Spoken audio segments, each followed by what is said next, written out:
ஷேய் எப்பா பிரம்மா பேசுகிறப்பா டெல்லியில் அடாத ஆட்டம் ஆடிக்கிட்டு இருக்கான் புரியுதா. இப்போத்த இராணுவத்தை கொஞ்சம் மூச்சை திறந்து வாயை திறந்து பேசுதான். சட்டப்படி இராணுவத்துக்கு தான் பண்ணணும் கொடுக்கணும் அப்படிங்க. ஆனால் ஐயா காலடியில் ஒப்படைக்கப்பார், நீ தான் பிரதமர், மறந்துடாதப்பா.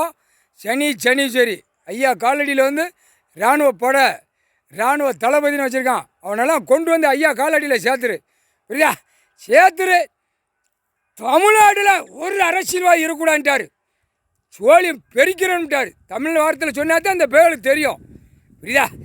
அம்புட்டு கோயில் இடத்த எழுதி என்ன ஆட்டம் ஆடுதான் அம்புட்டு பேலும் ஏண்டா. இவன் இந்த பக்கம் ஆட வேண்டியது பல கோடி 2ஆம் நம்பர் தொழிலை பார்த்து உள்ள பூரா பூமியில் அசிங்கம் பண்ணுதான். அதுக்கு தான் மூளைக்காய்ச்சல் உருவாக்கி கையில் வச்சுருக்காரு. வாங்கிட்டு விட்டுட்டு போய்கிட்டே இரு.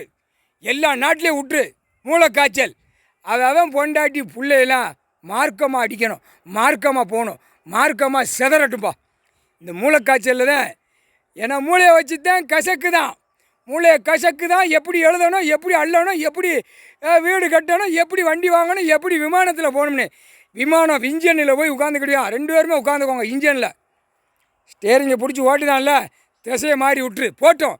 கடலுக்குள்ளே போனாலும் சரி, மலங்காட்டில் போய் மோதினாலும் சரி, திசையை மாறி விட்டுரு. அது ஒன்றால் தான் முடியும். சனீஸ்வரி ஆட்டி விட்டுரு போட்டோம். ஏன்னா நம்ம கைலாசத்துலேருந்து இவனுக்கு கணக்கு போட்டது கணக்கு ஒப்படைக்க மாட்டேங்கான். வந்து தேடியும் கணக்கு எடுக்க மாட்டேங்கான். ஐயாட்ட வந்து மன்னிப்பும் கேட்க மாட்டேங்கான். இராணுவத்தை எப்படி சேர்க்கணும், எப்படி கொண்டு வரணும். கடவுள் வந்து உட்கார்ந்துருக்காரு ஐயா இடத்துக்கு, நம்மளா போகணும்னு சொல்லி இழுத்துட்டு வந்துரு. முடிஞ்சு போச்சு. நீ தானே பிரதமர், கொண்டு வந்து ஐயா காலடியில் சேரப்பா. கால் சத்தியம்.